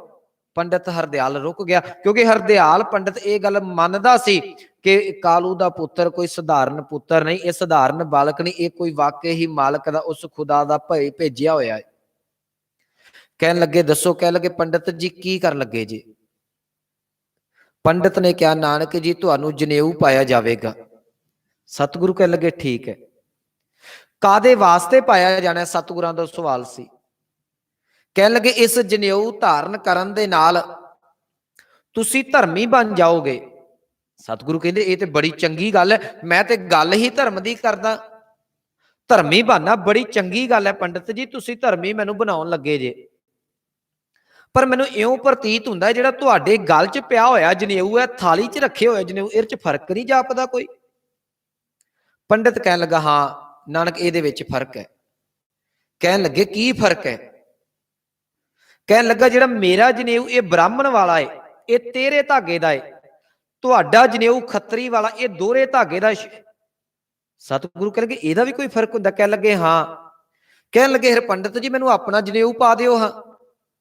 ਪੰਡਿਤ ਕਹਿਣ ਲੱਗਾ ਉਹ ਨਹੀਂ ਮੈਂ ਪਾ ਸਕਦਾ। ਕਹਿਣ ਲੱਗੇ ਕਿਉਂ? ਕਹਿੰਦੇ ਇਹ ਬ੍ਰਾਹਮਣ ਵਾਲਾ ਜਨੇਊ ਬ੍ਰਾਹਮਣ ਪਾ ਸਕਦਾ, ਤੁਸੀਂ ਖੱਤਰੀ ਨਹੀਂ ਪਾ ਸਕਦੇ। ਸਤਿਗੁਰੂ ਕਹਿਣ ਲੱਗੇ ਚੱਲ ਠੀਕ ਹੈ ਭਾਈ, ਕੋਈ ਹੋਰ ਵੀ ਜਨੇਊ ਹੁੰਦਾ ਹੈ? ਕਹਿੰਦੇ ਹਾਂ। ਕਹਿੰਦੇ ਕਿਹਦੇ ਵਾਸਤੇ? ਕਹਿੰਦੇ ਜੀ ਉਹ ਜਿਹੜਾ ਸ਼ੂਦਰ ਵੈਸ਼ ਵਾਸਤੇ ਹੁੰਦਾ ਹੈ। ਸਤਿਗੁਰੂ ਕਹਿਣ ਲੱਗੇ ਅੱਛਾ ਉਹ ਕਿੱਦਾਂ ਦਾ ਹੁੰਦਾ? ਕਹਿੰਦੇ ਜੀ ਇਹ ਬ੍ਰਾਹਮਣ ਦਾ ਤੇਰੇ ਧਾਗੇ ਦਾ ਏ, ਖੱਤਰੀ ਦਾ ਦੋਰੇ ਦਾ, ਵੈਸ਼ ਦਾ ਕਾਰੇ ਧਾਗੇ ਦਾ ਜਨੇਊ ਹੁੰਦਾ ਏ। ਸਤਿਗੁਰੂ ਕਹਿ ਲਗੇ ਇਹ ਜਨੇਊ ਪਾਉਣਾ ਜ਼ਰੂਰੀ ਹੈ। ਇਹ ਵਾਰਤਾਲਾਪ ਹੋਈ ਬੜੀ ਤਗੜੀ। ਮੈਂ ਪਹਿਲਾਂ ਕਿਹਾ ਸੀ ਅਸੀਂ ਸਿੱਧੀ ਸ਼ਲੋਕ ਦੇ ਨਾਲ ਸਾਖੀ ਨਾ ਕਹਿ ਦੇਈਏ। ਇਹ ਇੱਕ ਜੁਰਤ ਸੀ, ਦਹਾੜ ਸੀ ਮੇਰੇ ਬਾਬੇ ਦੀ, ਤੇ ਦਹਾੜ ਏਦਾਂ ਦੀ ਨਹੀਂ। ਗੁਰੂ ਸਾਹਿਬ ਦੀ ਸਾਖੀ ਨੂੰ ਮੈਂ ਕੱਲ ਵੀ ਕਿਹਾ ਸੀ ਪ੍ਰੇਮ ਦੇ ਨਾਲ ਕਹੋ। ਸਤਿਗੁਰਾਂ ਨੇ ਬਦਤਮੀਜੀ ਦੇ ਨਾਲ ਨਹੀਂ, ਪ੍ਰੇਮ ਦੇ ਨਾਲ ਵਾਰਤਾਲਾਪ ਕੀਤੀ। ਗੁਰਮਤ ਦਾ ਇਹ ਸਿਧਾਂਤ ਤੁਸੀਂ ਰੋਸ ਨਾ ਕੀਜੈ ਉੱਤਰ ਦੀਜੇ। ਜਦੋਂ ਸਿੱਧਾ ਨਾਲ ਗੱਲ ਹੁੰਦੀ ਹੈ ਤੁਸੀਂ ਰੋਸ ਨਾ ਕਰੋ, ਮੈਂ ਪ੍ਰੇਮ ਦੇ ਨਾਲ ਸਵਾਲ ਪੁੱਛਦਾ, ਤੁਸੀਂ ਜਵਾਬ ਦਿਓ। ਕਹਿਣ ਲੱਗੇ ਪੰਡਿਤ ਜੀ ਇਹ ਜਨੇਊ ਜ਼ਰੂਰੀ ਹੈ? ਕਹਿਣ ਲੱਗਾ ਹਾਂ ਨਾਨਕ ਜੀ ਇਹ ਜਨੇਊ ਜ਼ਰੂਰੀ ਹੈ। ਇਹ ਤੋਂ ਬਿਨਾਂ ਮਨੁੱਖ ਧਰਮ ਹੀ ਨਹੀਂ ਬਣਦਾ। ਸਾਰੇ ਦੇਖ ਰਹੇ ਨੇ ਕਿ ਇਹ ਕਾਲੂ ਦਾ ਪੁੱਤਰ ਨਵੀਆਂ ਗੱਲਾਂ ਪਿਆ ਕਰਦਾ ਹੈ, ਕਿਉਂਕਿ ਉਹਨਾਂ ਸਮਿਆਂ ਦੇ ਵਿੱਚ ਪਿਤਾ ਕਾਲੂ ਜੀ ਨੂੰ ਇਹ ਪਤਾ ਲੱਗ ਚੁੱਕਾ ਸੀ ਕਿ ਮੇਰਾ ਪੁੱਤਰ ਕੋਈ ਨਾ ਕੋਈ ਬਖੇੜਾ ਖੜਾ ਕਰੀ ਰੱਖਦਾ ਹੈ। ਅਸੀਂ ਉਹਨਾਂ ਦੀ ਭਾਸ਼ਾ 'ਚ ਬਖੇੜਾ ਹੀ ਆਖਾਂਗੇ ਨਾ। ਸਤਿਗੁਰੂ ਕੋਈ ਨਾ ਕੋਈ ਜਿਹੜੇ ਨੇ ਉਹ ਕਰਾਮਾਤ ਕਰ ਹੀ ਦਿੰਦੇ ਸਨ। ਤੇ ਪੰਡਿਤ ਨੂੰ ਜਿਸ ਵੇਲੇ ਸਤਿਗੁਰਾਂ ਨੇ ਪੁੱਛਿਆ, ਕਹਿਣ ਲੱਗੇ ਇਹ ਜਨੇਊ ਸਾਰਿਆਂ ਦਾ ਧਰਮੀ ਹੋਣਾ, ਸਾਰਿਆਂ ਲਈ ਜ਼ਰੂਰੀ? ਕਹਿਣ ਲੱਗਾ ਹਾਂ ਨਾਨਕ ਜੀ ਇਹਨੂੰ 3 ਤਰ੍ਹਾਂ ਦੇ ਲੋਕ ਪਾਉਂਦੇ ਨੇ। ਬ੍ਰਾਹਮਣ ਪਾਉਂਦਾ ਹੈ, ਖੱਤਰੀ ਪਾਉਂਦਾ ਤੇ ਵੈਸ਼ ਪਾਉਂਦਾ। ਸਤਿਗੁਰੂ ਕਹਿਣ ਲੱਗੇ ਸ਼ੂਦਰ? ਕਹਿਣ ਲੱਗੇ ਜੀ ਸ਼ੂਦਰ ਲਈ ਜਨੇਊ ਨਹੀਂ ਬਣਿਆ। ਕਹਿੰਦੇ ਚਲੋ ਕੋਈ ਗੱਲ ਨਹੀਂ, ਸ਼ੂਦਰ ਲਈ ਜਨੇਊ ਨਹੀਂ ਬਣਿਆ। ਜੇ ਜਨੇਊ ਜ਼ਰੂਰੀ ਹੈ, ਪਰ ਮੇਰੀ ਭੈਣ ਹੈ ਨਾਨਕੀ, ਮੇਰੇ ਤੋਂ 5 ਸਾਲ ਵੱਡੇ ਨੇ, ਪੰਡਿਤ ਜੀ ਪਹਿਲਾਂ ਉਹਨੂੰ ਜਨੇਊ ਪਾ ਦਿਓ। ਤੇ ਸਤਿਗੁਰੂ ਨੂੰ ਜਵਾਬ ਦੇਣ ਲੱਗੇ ਪੰਡਿਤ, ਕਹਿਣ ਲੱਗੇ ਨਾਨਕ ਜੀ ਇਹ ਜਨੇਊ ਨਾ ਔਰਤ ਪਾ ਸਕਦੀ ਹੈ ਨਾ ਸ਼ੂਦਰ ਪਾ ਸਕਦਾ ਹੈ। ਸਤਿਗੁਰੂ ਕਹਿਣ ਲੱਗੇ ਕਿਉਂ? ਕਹਿਣ ਲੱਗੇ ਇਹ ਸਾਡੇ ਵੇਦਾਂ ਸ਼ਾਸਤਰਾਂ ਦਾ, ਸਿਮਰਤੀਆਂ ਦਾ ਸਿਧਾਂਤ ਹੈ, ਇਹਨੂੰ ਮਨੁੱਖ ਪਾ ਸਕਦਾ ਹੈ। ਸਤਿਗੁਰਾਂ ਨੇ ਫਿਰ ਆਪਣੀ ਆ ਤਰਕ ਦੇਣਾ ਸੀ। ਸਤਿਗੁਰੂ ਕਹਿਣ ਲੱਗੇ ਪੰਡਿਤ ਜੀ ਤੁਸੀਂ ਕਹਿੰਦੇ ਜੇ ਧਰਮ ਸਿਖਾਉਣਾ ਹੈ, ਇਹ ਤਾਂ ਮੈਨੂੰ ਜਾਪਦਾ ਵੰਡੀਆਂ ਪਿਆ ਪਾਉਂਦਾ। ਇਹ ਕਿਹੋ ਜਿਹਾ ਧਰਮ ਹੋਇਆ? ਧਰਮ ਤੇ ਇਹ ਹੈ ਨਾ ਵੀ ਇੱਕ ਕਲਾਵੇ ਦੇ ਵਿੱਚ ਲੈ ਕੇ ਆਵੇ, ਇੱਕ ਥਾਂ ਤੇ ਸਾਨੂੰ ਇਕੱਠਿਆਂ ਕਰੇ। ਤੇ ਧਰਮ ਵੰਡੀਆਂ ਪਾ ਰਿਹਾ। ਤੁਹਾਡਾ ਜਨੇਊ ਮੈਂ ਨਹੀਂ ਪਾ ਸਕਦਾ, ਮੇਰਾ ਜਨੇਊ ਵੈਸ਼ ਨਹੀਂ ਪਾ ਸਕਦਾ, ਸ਼ੂਦਰ ਤੇ ਔਰਤ ਜਿਹੜੀ ਹੈ ਉਹ ਜਨੇਊ ਪਾ ਨਹੀਂ ਸਕਦੇ। ਇਹ ਕਿਹੋ ਜਿਹਾ ਧਰਮ ਹੋਇਆ? ਕਹਿਣ ਲੱਗੇ ਜੀ ਇਹੋ ਜਿਹਾ ਧਰਮ ਹੈ ਤੇ ਮੈਂ ਇਸ ਧਰਮ ਨੂੰ ਪ੍ਰਵਾਨ ਨਹੀਂ ਕਰਾਂਗਾ। ਜਿਸ ਵੇਲੇ ਇਹ ਗੱਲ ਮੇਰੇ ਸਤਿਗੁਰਾਂ ਨੇ ਕਹੀ, ਚਾਰੇ ਪਾਸੇ ਚੁੱਪੀ ਛਾ ਗਈ। ਇਹਨੂੰ ਫੇਰ ਧਿਆਨ 'ਚ ਰੱਖਿਓ, ਇੱਕ ਗੱਲ ਫੇਰ ਧਿਆਨ 'ਚ ਰੱਖਿਓ। ਅੱਜ ਸਾਡੇ ਕੋਈ ਛੋਟਾ ਬੱਚਾ, ਜੇ ਅਸੀਂ ਆਪਣਾ ਬਚਪਨ ਵੇਖੀਏ, ਕੋਈ ਵੱਖਰੀ ਜੀ ਮਾਂ ਬਾਪ ਦੇ ਨਾਲ ਗੱਲ ਕਰਦੇ ਨਾ, ਮਾਂ ਬਾਪ ਦਾ ਕੀ ਜਵਾਬ ਹੁੰਦਾ? ਤੂੰ ਜ਼ਿਆਦਾ ਸਿਆਣਾ ਹੈ, ਸਾਨੂੰ ਨਹੀਂ ਪਤਾ ਕਿਹੜਾ ਕੰਮ ਕਰਨਾ। ਕੀ ਪਿਤਾ ਕਾਲੂ ਨੇ ਨਹੀਂ ਕਿਹਾ ਹੋਵੇਗਾ? ਦਾਦੇ ਨੇ ਜਾਂ ਹੋਰ ਸਾਕ ਸੰਬੰਧੀਆਂ ਚਾਚੇ ਤਾਇਆ ਨੇ ਨਹੀਂ ਕਿਹਾ ਹੋਵੇਗਾ ਕਿ ਨਾਨਕ ਤੂੰ ਨਵਾਂ ਸਿਆਣਾ ਆ ਗਿਆ, ਅੱਜ 9 ਸਾਲ ਦੀ ਤੇਰੀ ਉਮਰ ਹੈ, ਸਾਨੂੰ ਨਹੀਂ ਪਤਾ ਜਨੇਊ ਪਾਉਣਾ ਹੈ ਕਿ ਨਹੀਂ ਪਾਉਣਾ, ਤੂੰ ਕਿੱਥੋਂ ਸਿਖਾਉਣ ਵਾਲਾ ਉੱਠ ਪਿਆ? ਪਰ ਸਤਿਗੁਰਾਂ ਨੇ ਦਲੀਲ ਇਹੋ ਜਿਹੀ ਦਿੱਤੀ, ਸਾਰਿਆਂ ਦੀ ਬੋਲਤੀ ਬੰਦ ਹੋ ਗਈ। ਸਤਿਗੁਰੂ ਕਹਿਣ ਲੱਗੇ ਪੰਡਿਤ ਜੀ ਮੈਂ ਇਹ ਜਨੇਊ ਨਹੀਂ ਪਾਵਾਂਗਾ। ਤੇ ਪੰਡਿਤ ਕਹਿਣ ਲੱਗਾ ਫਿਰ ਕਿਹੜਾ ਪਾਉਣਾ? ਸਤਿਗੁਰੂ ਕਹਿਣ ਲੱਗੇ ਮੈਂ ਤੁਹਾਨੂੰ ਜਨੇਊ ਦੱਸਦਾ, ਜੇ ਉਹ ਜਨੇਊ ਹੈਗਾ ਤੇ ਮੇਰੇ ਗੱਲ ਪਾ ਦਿਓ। ਪੰਡਿਤ ਕਹਿਣ ਲੱਗਾ ਜੀ ਚਲੋ ਠੀਕ ਹੈ, ਤੁਸੀਂ ਜਨੇਊ ਦੱਸ ਦਿਓ, ਮੈਂ ਉਹ ਪਤਾ ਕਰਕੇ ਉਹ ਤੁਹਾਨੂੰ ਪਾ ਦਾਂਗਾ, ਤੁਸੀਂ ਕਿਹੜਾ ਕਹਿੰਦੇ ਜੇ? ਸਤਿਗੁਰੂ ਕਹਿਣ ਲੱਗੇ ਜਿਹੜੀ ਤੁਸੀਂ ਕਪਾਹ ਵੱਟਦੇ ਜੇ ਨਾ, ਕਹਿੰਦੇ ਉਹ ਦਇਆ ਦੀ ਬਣਾਓ। ਪੰਡਿਤ ਹੁਣ ਚੁੱਪ ਹੈ, ਸਤਿਗੁਰੂ ਜੀ ਬੋਲ ਰਹੇ ਨੇ, ਸਾਰੇ ਚੁੱਪ ਨੇ। ਯਾਦ ਰੱਖਿਓ ਸਾਰੇ ਪਿਤਾ ਕਾਲੂ ਜੀ ਪੜ੍ਹੇ ਲਿਖੇ ਹੋਏ ਨੇ, ਪਟਵਾਰੀ ਨੇ। ਪੰਡਿਤ ਹਰਦਿਆਲ ਸਧਾਰਨ ਮਨੁੱਖ ਨਹੀਂ ਹੈ। ਕਿੰਨੇ ਵਿਦਵਾਨ ਉੱਥੇ ਬੈਠੇ ਹੋਣਗੇ, ਪਰ ਕਿਸੇ ਦੀ ਬੋਲਤੀ ਜਿਹੜੀ ਸੀ ਜ਼ੁਬਾਨ ਤੇ ਇੱਕ ਸ਼ਬਦ ਨਾ ਨਿਕਲਿਆ। ਸਤਿਗੁਰੂ ਕਹਿਣ ਲੱਗੇ ਜੇ ਕਪਾਹ ਬਣਾਉਣੀ ਹੈ ਤੇ ਦਇਆ ਦੀ ਬਣਾਓ, ਸੂਤ ਬਣਾਉਣਾ ਹੈ ਤੇ ਸੰਤੋਖ ਦਾ ਬਣਾਓ, ਜੱਤ ਦੀਆਂ ਗੰਢਾਂ ਦਿਓ ਤੇ 7 ਦਾ ਉਹਨੂੰ ਵੱਟ ਚਾੜੋ। ਪੰਡਿਤ ਜੀ ਇਹ ਜਨੇਊ ਨੂੰ ਕਿਸੇ ਬ੍ਰਾਹਮਣ ਨੂੰ ਪਾ ਦਿਓ, ਖੱਤਰੀ ਨੂੰ, ਸ਼ੂਦਰ, ਵੈਸ਼ ਨੂੰ, ਔਰਤ, ਬੱਚੇ, ਬੁੱਢੇ ਕਿਸੇ ਨੂੰ ਵੀ ਪਾ ਦਿਓ। ਇਹ ਜਨੇਊ ਕਦੀ ਸਾਥ ਨਹੀਂ ਜੇ ਛੱਡਦਾ। ਤੁਹਾਡਾ ਜਨੇਊ ਤੇ ਕੁਝ ਸਮੇਂ ਬਾਅਦ ਟੁੱਟ ਜਾਏਗਾ ਨਾ, ਤੁਹਾਡਾ ਜਨੇਊ ਮੈਲਾ ਹੋ ਜਾਏਗਾ। ਪੰਡਿਤ ਕਹਿਣ ਲੱਗੇ ਕੋਈ ਗੱਲ ਨਹੀਂ, ਧੁੱਪ ਜਿਆ ਕਰੇਗਾ, ਜੇ ਟੁੱਟ ਜੂ ਮੈਂ ਨਵਾਂ ਪਾ ਦੂੰਗਾ। ਸਤਿਗੁਰੂ ਕਹਿਣ ਲੱਗੇ ਜਿਹੜਾ ਮੈਂ ਜਨੇਊ ਕਹਿੰਦਾ ਇਹਨੇ ਕਦੀ ਟੁੱਟਣਾ ਨਹੀਂ ਜੇ। ਜਿਹੜਾ ਮੈਂ ਕਹਿੰਦਾ ਦਇਆ ਨੂੰ ਕਦੀ ਮੈਲ ਨਹੀਂ ਲੱਗਦੀ, ਉੱਚੇ ਸੁੱਚੇ ਆਚਰਨ ਨੂੰ ਕਦੀ ਵੀ ਪਾਪਾਂ ਦੀ ਜਿਹੜੀ ਉਹ ਮੈਲ ਨਹੀਂ ਲੱਗਦੀ। ਪੰਡਿਤ ਜੀ ਇਹ ਜਨੇਊ ਪਾਓ। ਉੱਥੇ ਸਤਿਗੁਰਾਂ ਨੇ ਸ਼ਲੋਕ ਉਚਾਰਨ ਕੀਤਾ, ਆਸਾ ਦੀ ਵਾਰ ਦੇ ਅਸੀਂ ਬਚਨ ਪੜ੍ਹਦੇ ਹਾਂ। ਦਇਆ ਕਪਾਹ ਸੰਤੋਖ ਸੂਤ, ਅਰਥ ਮੈਂ ਕਰ ਦਿੱਤੇ ਨੇ। ਦਇਆ ਕਪਾਹ ਸੰਤੋਖ ਸੂਤ, ਜਤ ਗੰਢੀ 7 ਵੱਟ, ਇਹ ਜਨੇਊ ਜੀ ਕਾ हई तां पांडे घत ना यह टुटै। दुलावां ने उत्थे कहंदे ये टुटना नहीं जिहड़ा मैं तैनूं कह रहा, ना यह टुटै, ना मल लगे, ना यह जले ना जाए। धन सो मानस नानका जो गल चले पे। कहंदे ओ धनता जोग ने मनुख जिहड़े आ जनेऊ नूं धारण करदे ने। ते हरदयाल पंडित दा अगला वो भी ते पंडित सी ना, कह लगा नानक जी जिहड़ा मेरा जनेऊ मैं भी तां वट के ते इहनूं मंत्र पढ़ के वट चाढ़ रहा ना। सतगुरु कहन लगे भलिया तेरा जनेऊ जिहड़ा है चौंकड़ मुल अनाया। चौंकड़ कहंदे ने 4 कौडियां नूं, कहंदे 4 कौडियां तो बाजारों खरीद लियांदा। इत्थे एक गल मैं थोड़ी जी होर ऐड कर देवां, ये 2 शब्द ने साडे कोल, एक शिंगार है, एक किरदार है। अज दुनिया दे विच कोई भी इहो जी चीज़ नहीं शिंगार दी जिहड़ी तुहानूं ना मिल सकदी होवे। अज शॉपिंग करनी, खरीदारी करनी बड़ी सौखी हो गई। तुसीं ऑनलाइन सारा कुछ खरीद सकदे जे। तुसीं सूझवान बैठे जे, जे कोई विआह शादी कोई फंक्शन होवे उत्थे शिंगार मिलदा है, किरदार नहीं मिलदा।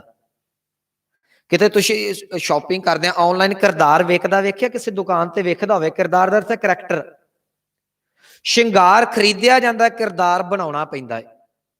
बच्ची दा विआह होवे उहदा शिंगार खरीदिया जांदा, कदी दुकान ते जाके कहंदे सुहागन वास्ते किरदार दे दिओ, सुहागन दा चूड़ा खरीदिया जांदा है, सुहागन दे बस्तर खरीदे जांदे ने, होर दाज वरी दीआं वस्तुआं बनाईआं जांदियां ने। किरदार सुहागन दा अपना हुंदा है।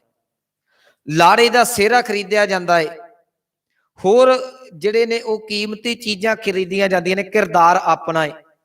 सतगुरु कह लगे पंडित जिहड़ी तुसीं गल करदे जे ये शिंगार है, याद रखियो ये मैं तां थोड़ी जी बेनती कर मन च ये ना होवे कि गुरु नानक साहब धार्मिक चिन्हां दे विरोधी नहीं, क्योंकि असीं भी गल दे विच किरपानां पाईआं होईआं ने। चिन्हां दे विरोधी नहीं, तू चिन्हां दे अर्थां नूं समझण दा यतन कर। अगे जाके मैं अर्ज करनी है, धागा पा पर पाउणा कित्थे है। सतगुरां ने जनेऊ पाउण तो मना नहीं कीता, पर जनेऊ दा रूप साडे सामने रख दिता। तां मैं ये तां अर्ज कीती, शिंगार बाजारों मिल जांदे ने, किरदार बनाउणे पैंदे। सतगुरु कहंदे तूं ते शिंगार लैके आ गया, चौंकड़ मुल अनाया बह चौंके पाया। कहंदे आण के चौंका कढ के फट्टी दे बहा के मेरे गल च पा देना है। सिक्खा कन चढ़ाइयां, इत्थे सिक्खा करना बिंदी नहीं लाउणी, सिक्खा दा अर्थ है सिक्ख्या। कहंदे मेरे कान दे विच ये सिक्ख्या दे दित्ती कि गुर ब्राह्मण थीआ, कि तेरा अज तो गुरु जिहड़ा वो ब्राह्मण हो जाएगा। सिक्खा कन चढ़ाइया गुर ब्राह्मण थीआ, कह लगे ओह मूआ। कहंदे जिहदे गल च पंडित जी तुसीं पा के गए, पाउण वाला मर गया, ओह झड़ पिया। ਉਹ ਤੇ ਨਾਲ ਜਦੋਂ ਬੰਦੇ ਦਾ ਸੰਸਕਾਰ ਹੋਣਾ ਹੈ, ਜਨੇਊ ਦਾ ਸੰਸਕਾਰ ਹੋ ਗਿਆ। ਕਹਿੰਦੇ ਵੇ ਤੱਗਾ ਗਿਆ, ਕਹਿੰਦੇ ਮਨੁੱਖ ਤੇ ਇਤੋਂ ਫਿਰ ਬਿਨਾ ਧਾਗੇ ਤੋਂ ਚਲਾ ਗਿਆ ਨਾ। ਤੁਹਾਡਾ ਧਾਗਾ ਕਾਦੇ ਵਾਸਤੇ ਹੋਇਆ? ਪੰਡਤ ਚੁੱਪ ਕਰਕੇ ਬੈਠਾ ਹੋਇਆ। ਸਤਿਗੁਰੂ ਕਹਿਣਗੇ ਪੰਡਤ ਜੀ ਇਦਾਂ ਜਨੇਊ ਨਹੀਂ ਪੈਂਦਾ। ਜੇ ਜਨੇਊ ਪਾਉਣਾ ਤੇ ਧਰਮ ਦੇ ਗੁਣ ਸਿੱਖੋ। ਸਤਿਗੁਰੂ ਬੋਲ ਰਹੇ ਨੇ, ਚੇਤਾ ਰੱਖਿਓ ਜੇ ਭਰੇ ਦੀਵਾਨ ਦੇ ਵਿੱਚ ਸਾਰੀ ਭੈਣ ਭਰਾ ਰਿਸ਼ਤੇਦਾਰ ਬੈਠੇ ਹੋਏ ਨੇ। सतगुरु कह लगे जिहड़ा तुहाडा जनेऊ है ना, शिंगार ते मुबारक है, पर उहदे पिछे किरदार नहीं हैगा। पंडित कह लगा मेरे किरदार नूं की होया? सतगुरु नाल ही अगला श्लोक देंदे, कहंदे लख चोरियां लख जारियां लख कूड़ियां लख गाल। कहंदे दिन च किन्ने झूठ बोलदे जे, किन्ने भद्दी शब्दावली। गाल दा अर्थ सौखा करदे वा गालां किन्नियां कढदे साडे जीवन च। अज ये चीज़ां नहीं, किन्नियां क जारियां निभाउंदे जे, किन्नियां क चोरियां पै कमाउंदे जे। लख चोरियां लख जारियां लख कूड़ियां लख गाल लख ठगियां। अज ते साडा काम ही ठगी तो बिना कोई नहीं गुरमुखो चलदा। लख ठगियां पहनामियां रात दिनस जी नाल। ठगी मार के चोरी करके तग कपाहो वत्ती है बामन वट्टे आए। कहन लगे तुसीं ते आण के कपाह नूं कत के ते ब्राह्मण नूं सद के ते आण के पंडित तुसीं जनेऊ नूं वट चाढ़ दिते। परिवार वालियां नूं कह दिता कि तुसीं खाना बनाई, मौत आण के डराउंदी। ये हुंदा क्यों है? ते सतगुरां ने उत्थे क्या कहन लगे, खसम विसार कीए रस भोग तां तन उठ खलोए रोग। कहंदे जदों तुसीं परमात्मा नूं भुल के पदार्थां च खचित हो जाओगे, उदों तुहानूं भावें शरीरक है आत्मक वो दुखां ने आण के घेर लैणा है। मन अंधे को मिले सजाए वैद ना भोले दारू लाए। भैड़े मन नूं सजा मिलदी है, पर वैद जी याद रखियो लोड़ ते अंदर दे मनवे नूं दवाई देंदी है, जिहड़ा तुसीं लभण आए जे ओह मैनूं रोग कोई नहीं। आखिर जिस वेले मेरे सतगुरां ने वैद नूं उपदेश दिता, ये वैद भी सतगुरां दे चरनां दे उत्ते नमस्कार करके चरनां दा भौरा होके ते इथों जिहड़ा रहमतां मान के गुरु घर दियां ते चल पिया। सतगुरु जी राजी होए, हौली हौली सतगुरां ने ਜਿਹੜੀਆਂ ਨੇ ਉਹ ਕਈ ਰਹਿਮਤਾਂ ਕੀਤੀਆਂ। ਇਹਨਾਂ ਦਿਨਾਂ ਦੇ ਵਿੱਚ ਫਿਰ ਪਿਤਾ ਕਾਲੂ ਨੇ ਵੇਖਿਆ ਮੇਰਾ ਪੁੱਤਰ ਥੋੜਾ ਜਿਹਾ ਤੁਰਨ ਫਿਰ ਲੱਗ ਪਿਆ, ਕਿਉਂ ਨਾ ਹੋਵੇ ਇਹਦਾ ਮਾਹੌਲ ਬਦਲ ਦਿੱਤਾ ਜਾਵੇ। ਅੱਜ ਵੀ ਕੋਈ ਬੱਚਾ ਸਾਡਾ ਜਿਹੜਾ ਹੈ ਉਹ ਬੈਠਾ ਰਵੇ, ਕੋਈ ਇਹੋ ਜਿਹੀ ਗੱਲਬਾਤ ਹੋ ਜੇ, ਉਹ ਮਾਂ ਪਿਓ ਚਾਹੁੰਦਾ ਕਿਤੇ ਅੰਦਰ ਬਾਹਰ ਇਹਨੂੰ ਭੇਜ ਦਿੱਤਾ ਜਾਵੇ, ਇਹ ਦੁਨੀਆਦਾਰੀ 'ਚ ਵੇਖ ਕੇ ਕੁਛ ਨਾ ਕੁਛ ਇਹਦਾ ਮੂਡ ਚੇਂਜ ਹੋਵੇ। ਪਿਤਾ ਕਾਲੂ ਜੀ ਨੇ ਪੁੱਤਰ ਨੂੰ ਕਿਹਾ, ਕਹਿਣ ਲੱਗੇ ਪੁੱਤਰ ਜੇ ਤੇਰਾ ਮਨ ਨਹੀਂ ਇੱਕ ਪਾਸੇ ਲੱਗਦਾ, ਕਿਤੇ ਤੁਰਨ ਫਿਰਨ ਨੂੰ ਚਿੱਤ ਕਰਦਾ, ਮੈਂ ਤੈਨੂੰ ਪੈਸੇ ਦੇ ਦੇਣਾ, ਤੂੰ ਕੋਈ ਨਾ ਕੋਈ ਵਪਾਰ ਕਰ ਆਇਆ ਕਰ, ਨਾਲੇ ਉਦਾਂ ਵੀ ਤੂੰ ਜਵਾਨ ਹੋ ਰਿਹਾ ਹੈ, ਹੌਲੀ ਹੌਲੀ ਕੋਈ ਨਾ ਕੋਈ ਕੰਮ ਕਾਰ ਕਰੇਗਾ, ਚਾਰ ਪੈਸੇ ਆਉਣਗੇ। ਸਤਿਗੁਰੂ ਕਹਿਣ ਲੱਗੇ ਠੀਕ ਹੈ। ਤੇ ਯਾਦ ਰੱਖਿਓ ਇਹ ਸੱਚਾ ਸੌਦਾ ਇੱਕ ਦਿਨ ਦੀ ਗੱਲ ਨਹੀਂ, ਸਤਿਗੁਰੂ ਨੇ ਵਪਾਰ ਕੀਤਾ ਤਲਵੰਡੀ ਦੀ ਧਰਤੀ ਤੇ। ਇੱਥੇ ਇੱਕ ਮੈਂ ਬੇਨਤੀ ਕਰ ਦੇਵਾਂ, ਗੁਰੂ ਵੇਲੜ ਨਹੀਂ ਸੀ। ਅੱਜ ਦੇ ਸਾਧ ਵੇਲੜ ਬਣ ਕੇ ਬੈਠੇ ਨਾ, ਅਸੀਂ ਇੱਕ ਦਿਨ ਦੀ ਸਾਖੀ ਸੁਣਾ ਕੇ ਅੱਗੇ ਤੁਰ ਜਾਂਦੇ ਹਾਂ ਕਿ ਗੁਰੂ ਸਾਹਿਬ ਨੇ ਸੱਚਾ ਸੌਦਾ ਕਰਨ ਭੇਜਿਆ ਗੁਰੂ ਸਾਹਿਬ ਨੂੰ, ਤੇ ਉਹਨਾਂ ਨੇ 20 ਰੁਪਈਆਂ ਦਾ ਲੰਗਰ ਛਕਾ ਦਿੱਤਾ। ਯਾਦ ਰੱਖਿਓ ਸਤਿਗੁਰਾਂ ਨੇ ਉਹ ਉੱਥੇ ਉਹ ਜਿਹੜਾ ਕਾਰਜ ਸੀ, ਜਾਂ ਮੈਂ ਇਉਂ ਕਹਿ ਲਵਾਂ ਕਿ ਸਤਿਗੁਰਾਂ ਨੇ ਜਿਹੜਾ ਹੈ ਇਹ ਵਪਾਰ ਤਲਵੰਡੀ ਦੀ ਧਰਤੀ ਦੇ ਉੱਤੇ ਕੀਤਾ, ਤੇ ਇੰਨੀ ਕੁ ਇਮਾਨਦਾਰੀ ਜਾਂ ਇੰਨੀ ਕੁ ਬਰਕਤ ਦੇ ਨਾਲ ਕੀਤਾ ਕਿ ਇਹ ਗੱਲਾਂ ਸੁਲਤਾਨਪੁਰ ਤੱਕ ਹੁੰਦੀਆਂ ਸਨ।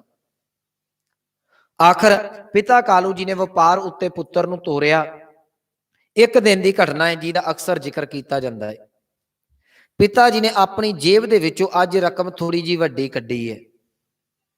ਯਾਦ ਰੱਖਿਓ ਜਦੋਂ ਵਪਾਰ ਸ਼ੁਰੂ ਕੀਤਾ ਜਾਂਦਾ ਹੈ ਨਾ, ਉਹਦਾ ਤਰੀਕਾ, ਉਹਦੇ ਤੇ ਰਕਮ ਘੱਟ ਲਾਈ ਜਾਂਦੀ ਹੈ, ਕਿਉਂਕਿ ਵਪਾਰ ਦੇ ਵਿੱਚ ਘਾਟਾ ਵਾਧਾ ਮਨੁੱਖ ਨੂੰ ਪੈਂਦਾ। ਵਪਾਰ ਦਾ ਇੱਕ ਨਿਯਮ ਹੈ, ਜਿਹੜੇ ਤੁਸੀਂ ਪਹਿਲਾਂ ਪੈਸੇ ਲਾ ਦਿੰਦੇ ਜੀ ਉਹਨਾਂ ਨੂੰ ਭੁੱਲਣਾ ਪੈਂਦਾ ਹੈ, ਕਿਉਂਕਿ ਪੈਸੇ ਲਾ ਕੇ ਕੋਈ ਚੀਜ਼ ਖਰੀਦਣੀ ਪੈਂਦੀ, ਉਹ ਵਿਕੇ ਜਾਂ ਨਾ ਵਿਕੇ, ਜੇ ਵਿਕ ਜੇ ਵਾਧਾ ਹੋ ਜਾਏ ਤੇ ਲਾਭ ਹੈ, ਜੇ ਘਾਟਾ ਪੈ ਜਾਏ ਤੇ ਮੁਸ਼ਕਲ ਆ ਜਾਂਦੀ ਹੈ। ਵਪਾਰ ਦਾ ਇੱਕ ਰੂਲ ਹੈ, ਵਪਾਰ ਦੇ ਵਿੱਚ ਪਹਿਲਾਂ ਥੋੜੇ ਪੈਸਿਆਂ ਤੋਂ ਗੱਲ ਸ਼ੁਰੂ ਕੀਤੀ ਜਾਂਦੀ ਹੈ।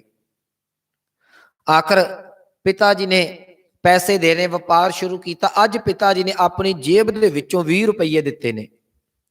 ਇੱਥੇ ਇਸ ਗੱਲ ਨੂੰ ਧਿਆਨ ਨਾਲ ਹੁਣ ਸਮਝ ਲਿਓ, ਪਿਛਲੇ ਸਮੇਂ ਦੇ ਵਿੱਚ ਇਹ 20 ਰੁਪਈਆਂ ਦਾ ਬਖੇੜਾ ਵੀ ਸੋਸ਼ਲ ਮੀਡੀਆ ਤੇ ਪਿਆ ਸੀ। ਸਾਡੇ 'ਚ ਕਮੀ ਉਦੋਂ ਹੈ, ਦੇਖੋ ਕੋਈ ਤਰਕ ਦੇ ਨਾਲ ਗੱਲ ਕਰੇ ਅਸੀਂ ਬੜੀ ਛੇਤੀ ਸਪੋਰਟ ਕਰਦੇ ਹਾਂ, ਵਾਹ ਵਾਹ ਇਹ ਬੰਦੇ ਨੇ ਬੜੇ ਤਰਕ ਦੇ ਨਾਲ ਗੱਲ ਕੀਤੀ, ਲੌਜਿਕ ਦੇ ਨਾਲ ਗੱਲ ਕੀਤੀ। ਪਰ ਇੱਕ ਗੱਲ ਯਾਦ ਰੱਖਿਓ, ਉਹਦੇ ਤਰਕ ਦੇ ਪਿਛਲੀ ਹਿਸਟਰੀ ਜ਼ਰੂਰ ਚੈੱਕ ਕਰ ਲਿਓ। ਜੋ ਉਹ ਕਹਿ ਰਿਹਾ ਉਹ ਜੇ ਕਿਸੇ ਚੀਜ਼ ਨੂੰ ਖੰਡਨ ਕਰਦਾ ਪਿਆ ਤੇ ਉਹਦੇ ਮਗਰ ਦੀ ਸੱਚਾਈ ਕੀ ਹੈ। ਮੈਂ ਕਿਸੇ ਦਾ ਨਾਮ ਨਹੀਂ ਲੈਣਾ। ਪਿਛਲੇ ਸਮੇਂ ਦੇ ਵਿੱਚ ਇਹ ਗੱਲ ਕਹੀ ਗਈ ਜੀ ਗੁਰੂ ਨਾਨਕ ਸਾਹਿਬ ਮਹਾਰਾਜ ਜੀ ਨੇ 20 ਰੁਪਏ ਦਾ ਸੌਦਾ ਤੇ ਕੀਤਾ ਨਹੀਂ। 20 ਰੁਪਏ ਦੇ ਉਦੋਂ ਹੁੰਦੇ ਹੀ ਨਹੀਂ ਸਨ, ਕਿਉਂਕਿ ਰੁਪਈਏ ਬਣੇ ਨੂੰ ਜਾਂ ਨੋਟ ਬਣੇ ਨੂੰ 300 ਸਾਲ ਹੋਇਆ, ਉਦੋਂ ਰੁਪਈਆ ਹੁੰਦਾ ਹੀ ਨਹੀਂ ਸੀ। ਪਰ ਮੈਂ ਕੱਲ ਇੱਕ ਅਰਜ਼ ਕੀਤੀ ਸੀ, ਗੁਰੂ ਨਾਨਕ ਸਾਹਿਬ ਮਹਾਰਾਜ ਜੀ ਦੇ ਵੇਲੇ ਜਿਸ ਵੇਲੇ ਰਾਜ ਸੀ ਉਹ ਬਹਿਲੋਲ ਲੋਧੀ ਦਾ ਸੀ। ਉਦੋਂ ਜਿਹੜੀ ਕਰੰਸੀ ਚੱਲਦੀ ਸੀ ਉਹਨੂੰ ਰਜਤ ਪਨ ਕਹਿੰਦੇ ਸਨ। ਉਸ ਵੇਲੇ ਪਿਤਾ ਜੀ ਨੇ 20 ਰਜਤ ਪਨ ਦਿੱਤੇ ਸਨ, ਜਿਹਨੂੰ ਬਹਿਲੋਲੀ ਪੈਸਾ ਕਹਿ ਸਕਦੇ ਅਸੀਂ, ਜਿਵੇਂ ਅੱਜ ਰੁਪਈਏ ਨੂੰ ਇੰਡੀਆ ਦੀ ਕਰੰਸੀ ਕਿਹਾ ਜਾਂਦਾ ਹੈ। ਜੇ ਕੋਈ ਇਹਨਾਂ ਚੀਜ਼ਾਂ ਦਾ ਖੰਡਨ ਕਰਦਾ ਉਹਨੂੰ ਇਹ ਪੁੱਛ ਲਓ ਭਲੇ ਉਦੋਂ ਫਿਰ ਕਰੰਸੀ ਕਿਹੜੀ ਚੱਲਦੀ ਸੀ। ਇਹ ਮੈਂ ਤਾਂ ਤੁਹਾਡੀ ਜਾਣਕਾਰੀ, ਕਿਉਂਕਿ ਸਾਡਾ ਅੱਜ ਨੌਜਵਾਨ ਵਰਗ ਸੋਸ਼ਲ ਮੀਡੀਆ ਤੇ ਬਹੁਤ ਜ਼ਿਆਦਾ ਰਹਿੰਦਾ ਹੈ। ਜੇ ਕੋਈ ਤੁਹਾਡੀ ਦਲੀਲ ਨੂੰ ਕਿਸੇ ਦਲੀਲ ਦੇ ਨਾਲ ਖੰਡਨ ਕਰਦਾ ਹੈ, ਉਹਦੇ ਮਗਰ ਦੀ ਹਿਸਟਰੀ ਜ਼ਰੂਰ ਅਸੀਂ ਵੇਖੀਏ ਮਗਰ ਕੀ ਹੈ। ਜੇ ਗੁਰੂ ਸਾਹਿਬ ਨੂੰ ਇਹ ਕਿਹਾ ਜਾਂਦਾ ਕਿ 20 ਰੁਪਈਏ ਨਹੀਂ ਦਿੱਤੇ, ਰੁਪਈਏ ਹੁੰਦੇ ਨਹੀਂ ਸਨ, ਇਹ ਗੱਲ ਸਹੀ ਹੈ। ਪਰ ਉਦੋਂ ਪਿਤਾ ਜੀ ਨੇ 20 ਰਜਤਪਨ ਦਿੱਤੇ ਸਨ। ਰਜਤਪਨ ਅਜੇ ਸਾਨੂੰ ਸਮਝ ਨਹੀਂ ਲੱਗਣੀ, ਮੈਂ ਸਿੱਧਾ ਜੇ ਰਜਤਪਨ ਕਵਾਂ, ਚਲੋ ਇਹ ਤੇ ਆਪਾਂ ਕੱਲ ਹਿਸਟਰੀ ਕੱਲ ਸਾਂਝੀ ਕੀਤੀ ਸੀ, ਸਿੱਧਾ ਮੈਂ ਰਜਤਪਨ ਕਵਾਂ ਤਾਂ ਬੰਦਾ ਚੱਕਰਾਂ 'ਚ ਪਿਆ ਰਹਿੰਦਾ। ਇਸ ਕਰਕੇ ਵਿਦਵਾਨਾਂ ਨੇ 20 ਰੁਪਈਆਂ ਦਾ ਜ਼ਿਕਰ ਕਰ ਦਿੱਤਾ, ਗੱਲ ਹੋਰ ਵਿਚਲੀ ਕੋਈ ਨਹੀਂ ਸੀ। ਗੱਲ ਉਦੋਂ ਰਜਤਪਨ ਸ਼ਬਦ ਵਰਤਿਆ ਜਾਂਦਾ ਸੀ, ਅੱਜ ਜਿਹੜਾ ਹੈ ਉਹ ਰੁਪਈਆ ਸ਼ਬਦ ਵਰਤਿਆ ਜਾਂਦਾ ਹੈ। ਤੁਸੀਂ ਫੋਰਨ ਕੰਟਰੀ ਚਲੇ ਜਾਓ, ਜੇ ਉੱਥੇ ਡਾਲਰ ਚੱਲਦੇ ਨੇ, ਤੁਸੀਂ ਇਹ ਥੋੜਾ ਆਖੋਗੇ ਅੱਜ ਮੈਂ 100 ਰੁਪਈਆ ਕਮਾਇਆ, ਕੀ ਆਖੋਗੇ 100 ਡਾਲਰ ਕਮਾਇਆ। ਕਿਤੇ ਇੱਧਰ ਦੂਸਰੇ ਪਾਸੇ ਚੱਲ ਜਾਓ, ਉੱਥੇ ਪਾਉਂਡ ਚੱਲਦੇ ਨੇ, ਇਹ ਥੋੜੀ ਆਖੋਗੇ ਅੱਜ ਮੈਂ 100 ਰੁਪਈਆ ਕਮਾਇਆ, ਉੱਥੇ ਕੀ ਆਖੋਗੇ 100 ਪਾਉਂਡ ਕਮਾਇਆ। ਜਿਹੜੀ ਕਰੰਸੀ ਉਹਦੇ ਮੁਤਾਬਕ ਗੱਲ ਕੀਤੀ ਜਾਵੇ ਤੇ ਉਹਨੂੰ ਸਮਝਣਾ ਸੌਖਾ ਹੋ ਜਾਂਦਾ ਹੈ। ਪਿਤਾ ਕਾਲੂ ਜੀ ਨੇ 20 ਰਜਤ ਪੰਨ ਦਿੱਤੇ ਸਨ। ਆਪਾਂ ਰੁਪਈਆ ਹੀ ਲੈ ਕੇ ਚਲਾਂਗੇ ਕਿਉਂਕਿ ਸਮਝਣ ਚ ਸੌਖਾ ਸਾਡੀ ਜ਼ੁਬਾਨ ਤੇ ਚੜਿਆ। ਜਿਸ ਵੇਸੇ ਪੈਸੇ ਦਿੱਤੇ ਤੇ ਪਿਤਾ ਕਾਲੂ ਜੀ ਨੇ ਇਹ ਗੱਲ ਕਹੀ ਕਿ ਪੁੱਤਰ ਇਹ ਪੈਸੇ ਲੈ ਜਾ, ਅੱਜ ਤੈਨੂੰ ਮੈਂ ਰਕਮ ਬੜੀ ਦਿੱਤੀ ਹੈ। ਇੱਥੇ ਇੱਕ ਗੱਲ ਹੋਰ ਸਮਝ ਲਿਓ, ਅੱਜ ਦੇ ਸਮੇਂ ਦੇ ਵਿੱਚ 20 ਰੁਪਏ ਦੀ ਕੋਈ ਵੈਲਿਊ ਨਹੀਂ ਹੈ। ਅੱਜ 21 ਦੇ ਵਿੱਚ ਅਸੀਂ ਰਹਿ, ਕੋਈ ਵੈਲਿਊ ਨਹੀਂ ਹੈ। ਅੱਜ ਤੋਂ ਤੁਸੀਂ 30-40 ਸਾਲ ਪਿੱਛੇ ਚਲੇ ਜਾਈਏ, ਜਾਂ ਜਿਵੇਂ ਸਾਡੇ ਪਿਤਾ ਜੀ ਜਿਸ ਵੇਲੇ ਬਚਪਨ ਦੇ ਵਿੱਚ ਸਨ, ਉਹਨਾਂ ਨੂੰ ਪੁੱਛੋ, ਉਦੋਂ ਰੁਪਈਏ ਦੀ ਬਹੁਤ ਜ਼ਿਆਦਾ ਕੀਮਤ ਹੁੰਦੀ ਸੀ। ਉਦੋਂ ਥੇਲੀਆਂ ਚਵਾਨੀਆਂ ਚੱਲਦੀਆਂ ਹੁੰਦੀਆਂ ਸਨ। ਕੁਝ ਇੱਥੇ ਸੱਜਣ ਬੈਠੇ ਹੋਣਗੇ ਜਿਨ੍ਹਾਂ ਨੇ ਥੇਲੀ ਚਲਾਈ ਹੋਵੇਗੀ ਆਪਣੇ ਸਮੇਂ ਦੇ ਵਿੱਚ। ਉਦੋਂ ਜਿਹੜੇ ਨੇ ਇੱਕੇ ਦੁੱਕੇ ਚੱਲਦੇ ਹੁੰਦੇ ਸਨ। ਤੁਸੀਂ ਵੇਖਣਾ ਕਿਸੇ ਦੇ ਘਰ ਚ ਪੁਰਾਣਾ ਕਿ ਵੱਡਿਆਂ ਵਡੇਰਿਆਂ ਨੇ ਕੋਈ ਸਾਂਭੀ ਹੋਵੇ ਪੋਟਲੀ, ਤੁਹਾਨੂੰ ਮਿਲ ਜਾਣਗੇ ਇੱਕੇ ਦੁੱਕੇ ਹੁੰਦੇ ਨਾ। ਸਾਡੇ ਕੋਲ ਮੋਰੀ ਵਾਲੇ ਪੈਸੇ ਪਏ ਨੇ। ਉਦੋਂ ਉਹਨਾਂ ਦੀ ਕਦਰ ਸੀ ਤੇ 20 ਰੁਪਈਆਂ ਦੀ ਕਿੰਨੀ ਕਦਰ ਹੋਵੇਗੀ। ਬਾਬੇ ਨਾਨਕ ਦੀ ਗੱਲ ਤੁਸੀਂ ਕਰਦੇ ਜੇ, ਇਹ ਅੱਜ ਤੋਂ 550 ਸਾਲ ਪਹਿਲਾਂ ਉਦੋਂ 20 ਰਜਤ ਪੰਨ ਦੀ ਕਿੰਨੀ ਕੀਮਤ ਹੋਵੇਗੀ।